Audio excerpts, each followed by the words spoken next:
Amazon's Attack, issue 3, Josie Campbell writing with Vasco Georgiev on Mhm. the art. Or was it Gorgiev? I mean, either way, you're close. You're closer than you ever have been. Okay. So, yeah.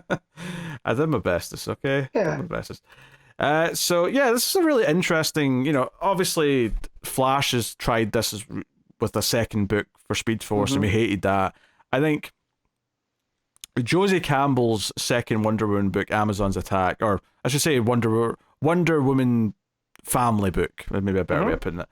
Uh, I'm digging this. I'm digging this because it's tying into what's going on in Wonder Woman because we've got this whole Amazon's like refugee hmm crisis, which is referenced repeatedly in this. In fact, the first couple pages are showing it was basically the Amazons like making their case to like Themyscira why they should leave, right? And go help. Yeah, it's like, Yeah. hey, no, like the man's world could use someone like me for this, and one of them's like, oh, I've got a partner in the mainland that I want to go and hmm live with or whatever, and then obviously it's contrasted on the right side of the page with like all the hate crimes and the hmm riots and the picketing and all that, and it's like okay, it's really doing a good job of like fitting into all of this. Um, and this issue deals with this mysterious ship, the Asylum, which they're not really hmm sure what that is quite yet. I did get a good chuckle out of Mary walking about in her civvies and Nubia being like, "Who the hell are you?" Uh-huh. And she's like, "Oh, fine, Shazam." Oh, you were the same one. What is going on? Yeah, I liked all of that. And to be fair to Nubia, she's got a lot going on, Oh, you sure, know. sure, sure. So, Yeah. So basically, they all decide to split up because they've got different things to investigate. hmm So Mary's going to investigate Savannah's daughter, right? Which makes hmm sense. That was going to be with Yara, but Yara's like, screw that. I'm going to go and deal with you know, my my people are missing. I need to yeah, find them. yeah, because Yeah. that's where they are. That's where this ship. That's where because Yeah. they came here at Yes, the I end of see that. last issue. Yeah. Yep. And then Io or Io, how do you pronounce the other character's That'd be name? Io. Io, I'd say Yeah. Io. She's off to investigate something, and she's been given the bunny Hoppy to teleport her Uh-huh. elsewhere to go with Nubia to hmm investigate. So yeah, they all split up in their own missions, right? Yara kind of says, "Piss off! I'm not Wonder Girl. Leave me alone." So she leaves the book for now, and we have Nubia and Io going to investigate. They go to, was it Greece? And it turns out Yep. Greece is like the one country that's taken in refugees, like Amazons. hmm And Nubia and Io are like, but a lot of these people aren't even Amazons. Like I don't know them. hmm And the woman there explains, well, that's because anyone who even like sympathizes with the Amazons is now being targeted by certain people. hmm So it's not just the Amazons themselves that are getting attacked or need help.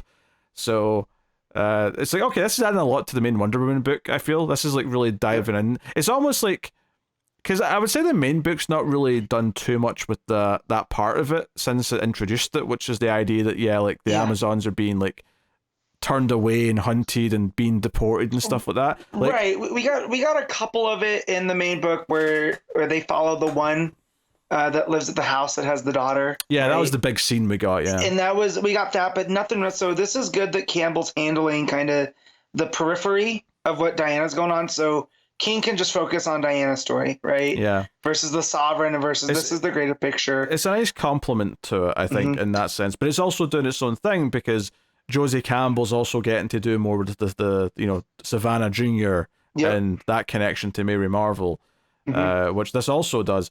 So the big thing here is they think it's what was the name here? Eris, Eris, who's the thank you. goddess of chaos. Yeah, they think the golden apple is a hint that she's behind all of this. So that's what they're looking into. hmm So they're teleporting around trying to look into that once they get a sense of that. Mary goes to the prison where Savannah Savannah. Jr. is hmm is stationed. And there's like a weird Arrested Development reference here where the guard yells out "no touching," which I thought was quite funny. Uh-huh. So credit for that. But it turns out like she was expecting Mary to show up, and hmm she's disappointed she's not figured it out. and then two of the guards turn out to be her like henchmen with the phones in their chests that's Yep. been set up before. And maybe he does figure that part out, but the alarms go off and Savannah seems to be escaping, which did make me question this a little bit. Was she just waiting at the prison till Mary showed up before she made her escape? It feels a bit weird that she didn't just leave already, but you know. Yeah, but I think you know, like any good villain, they have a plan so they can monologue. You know, but I do like the attitude of Savannah Jr. here of like, come on, Mary, you're better than this. You're smarter. Just you should be working with me. You know, you can be my best student. I love that because in my experience with Savannah and Captain Marvel or the Captain, whatever we're calling him now, it's very much just adversarial. He doesn't, you know, he wants the power of Shazam or whatever. But here there is this kind of student mentor dynamic that Savannah Jr. is keeping going. It's it's a very corrupt mentor, but there's still this sort of trying to make her a better, you know, villain effectively. But when Mary mentions Eris, Savannah just starts laughing like, "Well, I'm not working with her. That's what you thought? Oh, what a disappointment! You've not even figured out what's really going on." So she gets out.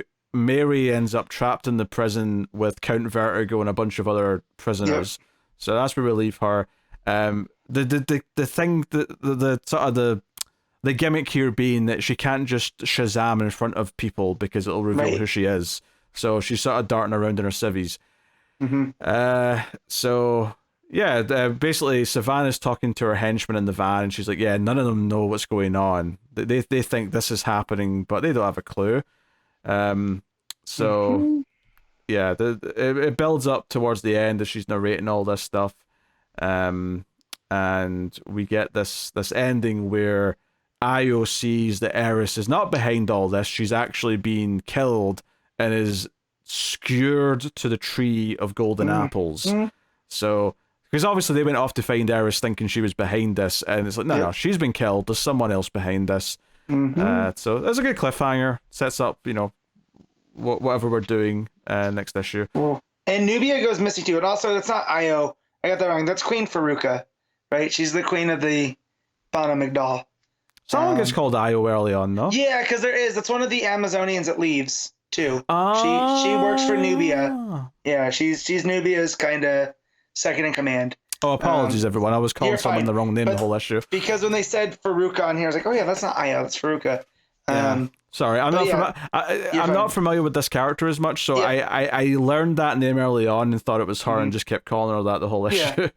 And so when they transport to Eris's realm, right, it's just Faruka and Hoppy, and then Nubia's gone. And so that's where they turn around. So that's also curious. Well, it's not before they transport to the realm because they're already there. They see the tree like through this entrance, and it's when they go into the entrance where there's a flash of light, and that's where like Nubia's disappeared. So we don't know where Nubia is, but they did seem to be like in the same place as the tree before that, though. Yeah. So curious to see what's going on there, and who could it be if not Eris? Like. Because they also bring up Hestia, and that Hestia is, you know, so when they bring up Eris, and as the goddess of chaos, she did not represent the ideals of Greek society, especially for women, right? Because she was very much like one of the male gods, in that she was very much, you know, what do they say here? I gotta go back, because it's the one lady in Greece, where, you know, she was depicted as an angry woman, and aggression was a virtue of man. Loving servitude was the expectation of the woman. So her counter was Hestia. This is the first time they bring up Hestia, and she's like the goddess of the hearth and domestic, and she's ready to serve the, you know, quote unquote ideal woman. So I'm wondering if Hestia has something to do with this, because why bring up her, you know, versus, you know, Eris? But also, it doesn't seem to me like Hestia crucifying somebody up on the tree like that. That's a pretty big deal. Yeah. For one of the, you know, lesser gods to have done. But yeah, it's not every day you get a murdered god in the pages of a, you know, Wonder Woman book. So pretty big deal, whoever this was. Yeah. No, I'm having fun with this book. I think Mm-hmm. Josie Campbell's really good with the dialogue and the banter Yep. between the characters Mm. and building a nice, a nicely paced story. I felt like I got a nice Mm-hmm. chunk of stuff between the two plot lines going on in this. Like once they all split up, it did a good job of feeling different from the first couple issues because it felt like, okay, Mm-hmm. they're splitting up now as opposed to sticking together, and we Mm-hmm. can advance the plots in different ways. So really good stuff. Yep. Yeah, what are you giving Amazon's Attack? I'm gonna 7.5. Yeah, yeah, I think I'll agree with that. Yeah.